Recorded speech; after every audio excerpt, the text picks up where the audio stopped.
Bismillahirrahmanirrahim. Ang lahat ng pagpupuri ay tanging sa Allah subhanahu wa ta'ala lamang. Naway ang kapayapaan ng ating tagapaglikha may pasakanyang propita na si Prophet Muhammad sallallahu alaihi wasallam, sa kanyang mga pamilya at sa lahat ng mga tumatahak sa tamang landas hanggang sa huling araw ng paghuhukom. Mga kaibigan, mga kababayan, sa muli po ako ay nananawagan po sa inyo. Ngayon ay pag-usapan natin kung paano natin matutuklasan ang tunay na kaligtasan sa araw ng paghuhukom. Kaya sana po ay pakikinggan ninyong mabuti ang aking panawagan sa inyo. Tulad nyo rin po ako, naghahanap ng katotohanan. Kaya sabayan niyo po ako sa ating pagtuklas tungkol sa pananampalatayang Islam. Mga kaibigan, mga kababayan, unawain natin ang kahulugan ng katagang Arabic na Islam. Ito po ay Arabic na salita na ang kahulugan nito sa ating lingwaheng Tagalog ay ang pagsunod, pagsuko at pagtalima sa kautusan ng ating tagapaglikha. Nangangahulugan, mga kaibigan at mga kababayan, na ang relihiyong Islam, ito ang tanging relihiyon na ang ating tagapaglikha mismo ang nagsabi sa kanyang banal na Quran na ito ang kanyang ipinadala sa atin bilang ating panghawakan sa ating araw-araw na pamumuhay sa mundong ito hanggat tayo ay mamatay. Nangangahulugan, mga kaibigan, na sa ating pagtuklas sa katotohanan, sa katuruan ng Islam, kailangan unawain natin mabuti kung sino ang mga Muslim. Ang mga Muslim, ito ang tinatawag natin na Arabic na katagalin na ang kahulugan nito, mga nilikha na tunay na sumusunod, sumusuko at tumatalima sa kautusan ng ating tagapaglikha. Kaya nangangahulugan, mga kaibigan, mga kababayan, huwag nating tignan ang Islam sa mga taong nagsasabi na sila ay Muslim, ngunit lihis naman ang kanilang ginagawa sa katuruan ng Islam. Kaya ako po ay nananawagan po sa inyong lahat. Kailangan na tuklasin natin ang mga katuruan sa Islam upang matiyak natin ang mga bagay na ating pangahawakan sa araw-araw na tayo ay namumuhay dito sa ibabaw ng mundo. Ang kasunod na aking pong ipapaliwanag sa inyo ay ang kahulugan po ng katagang Allah. Ang Allah, ito po yung tinatawag natin na katumbas ng tinatawag na Almighty Creator o ang tanging tagapaglikha. So nangangahulugan na ang mga Muslim ay naniniwala lamang na ang Diyos ay nag-iisa lamang. Sa Arabic, ito po ay tinatawag na Tauhid. Tatlong uri ng Tauhid. Ang una po ay ang tinatawag na Tauhid ar-Rububiyyah. Ito po yung kaisahan ng ating tagapaglikha sa kanyang pagkapanginoon. Kaya kapag sinasabi ng mga Muslim na ang Diyos na tagapaglikha ay tanging nag-iisa, siya lamang at wala ng iba. Kaya mga kaibigan, mga kababayan, ang mga Muslim hindi po nalilito sa kanilang pananampalataya. Ang tinatawag po natin na pangalawang uri ng Tauhid ay ang tinatawag na Tauhid al-Uluhiyyah. Na ang ibig sabihin po nito na siya lamang ang ating dapat na sambahin. Siya lamang ang ating tawagin o hingian ng tulong. Ang uri ng Tauhid ay ang tinatawag na Tauhid al-Asma wa Sifat, na ang ibig sabihin po na ang ating tagapaglikha ay mayroong 99 names and attributes. At itong mga 99 names and attributes ng ating tagapaglikha, siya mismo ang nagsabi nito. Kaya Tawagin natin siya sa kanyang mga sinasabi na mga pangalan at katangian. So mga kaibigan, mga kababayan, sa katuruan ng Islam, ang mga Muslim ay hindi po nalilito kung sino ang ating tagapaglikha. Ang pangalang Father sa English o Ama sa Tagalog, ito po ay hindi kasali sa tinatawag na 99 names and attributes ng ating tagapaglikha sa kadahilanan na hindi po ito angkop para sa kanya. Kung mayroong tawagin na tatay o father, ibig sabihin mayroong mother at nangangahulugan na mayroong itong son o anak. Ganon din po bilang ama, mayroong ina at mayroong anak. So sa Islam po, maliwanag na ang ating tagapaglikha ay sinabi po niya mismo sa kanyang banal na Quran, Kul huwallahu ahad, Allahu samad, lam yalid walam yulad, walam yakun lahu kufuwan ahad. Na ang ibig sabihin po mga kaibigan, mga kababayan, maliwanag ang sinasabi ng ating tagapaglikha na siya lamang ay tanging nag-iisa.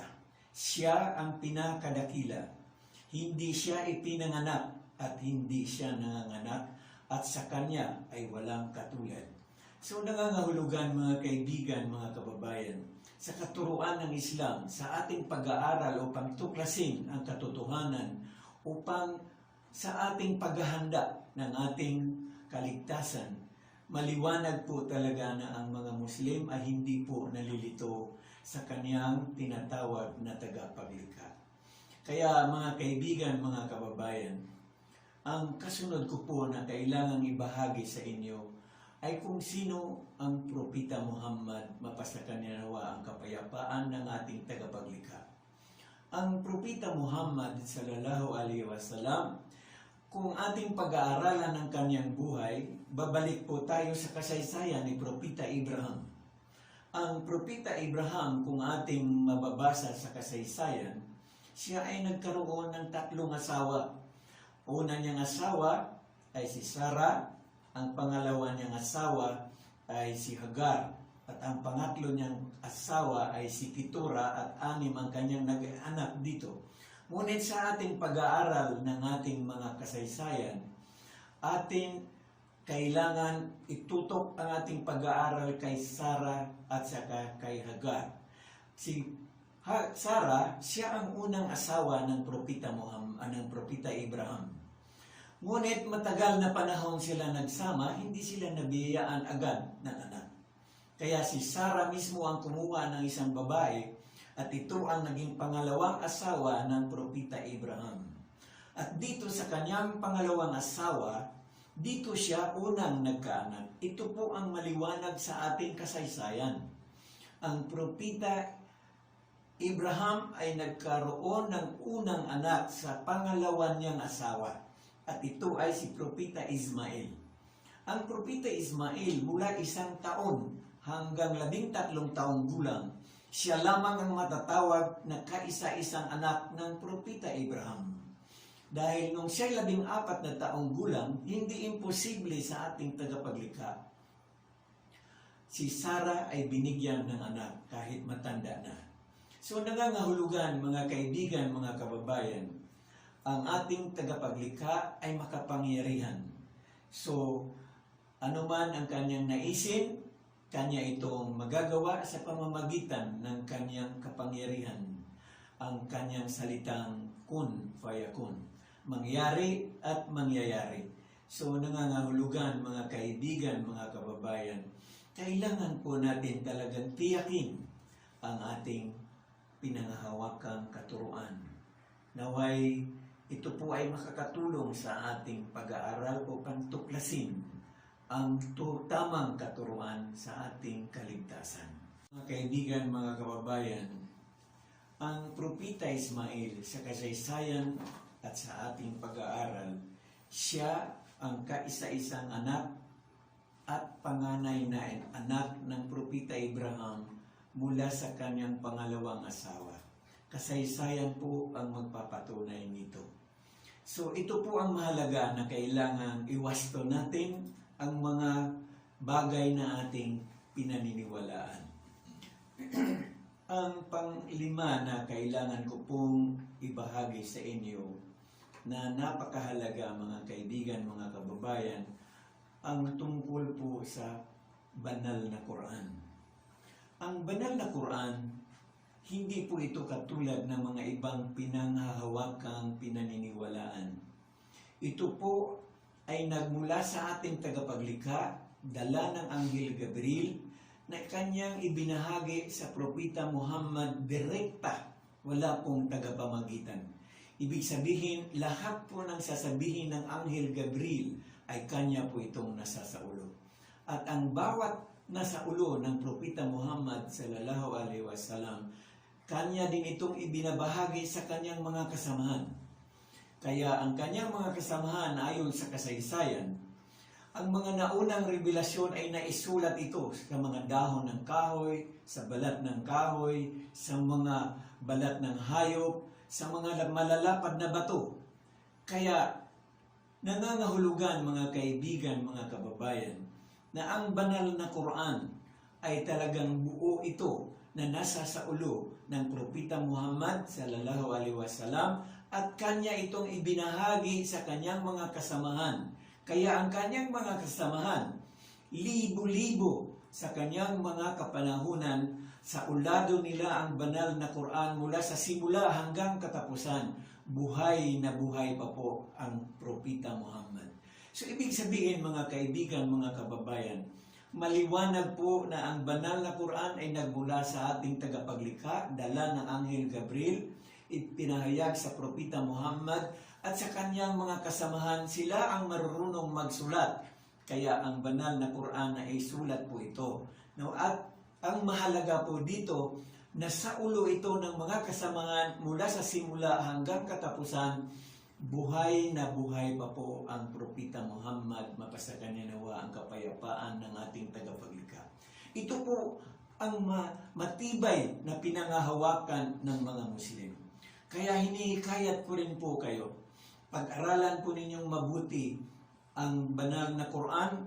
Kung hindi man kayo po marunong sa Arabic, kailangan lang po ninyo alamin ang mga translation. Ito po ang mga bagay na kailangan nating alamin. Maraming translation kasi sa bawat lingwahe ng buong daigdig, mayroon pong translation ang banal na Quran. At ito po ang katiyakan na iisa lamang ang version ng banal na Quran. Hindi po ito kailanman mababago. Sirain man po natin ang lahat ng aklat sa mundo, pwede po nating maibalik ang banal na Quran sa kanyang orihinal dahil mayroon pong mga Muslim na tinatawag po na Hafiz, na sila po ay kahit maliit na tuldok sa loob ng banal na Quran ay kanila po itong nasasaulo.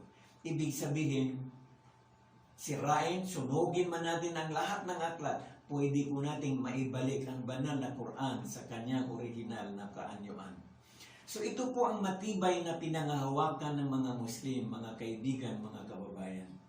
Kaya hinihikayat ko rin po kayo.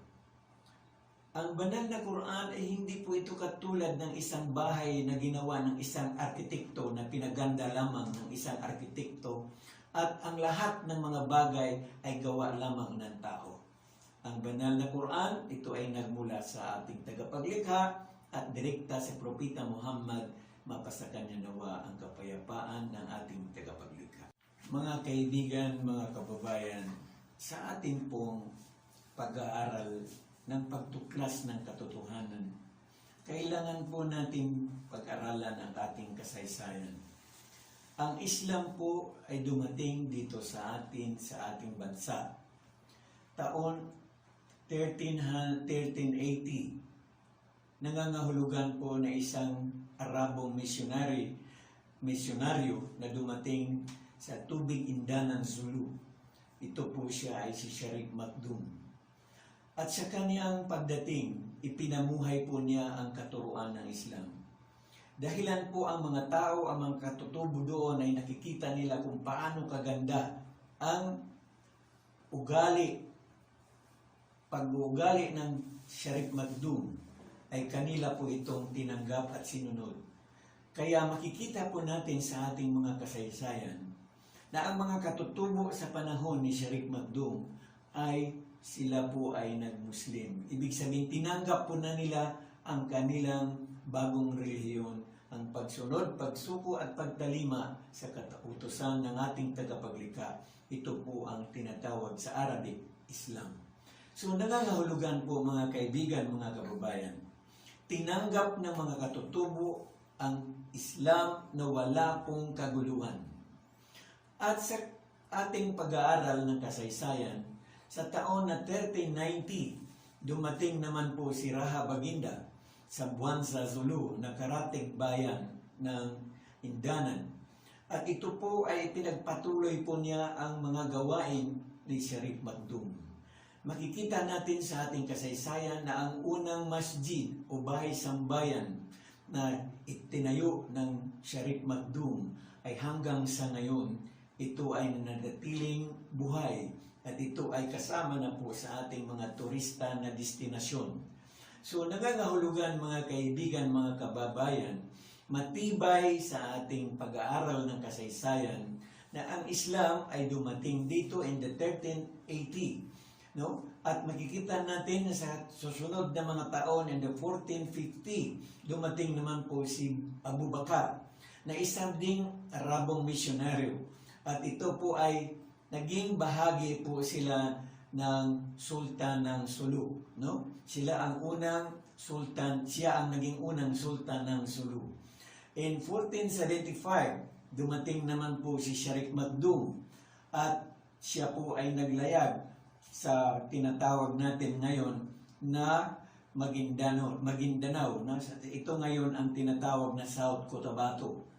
So nangangahulugan na ang mga misyonaryo po ay dumating dito sa ating bansa at ibinahagi po nila ang katuruan ng Islam at tinanggap po ito ng ating mga katutubo, ng ating mga kababayan.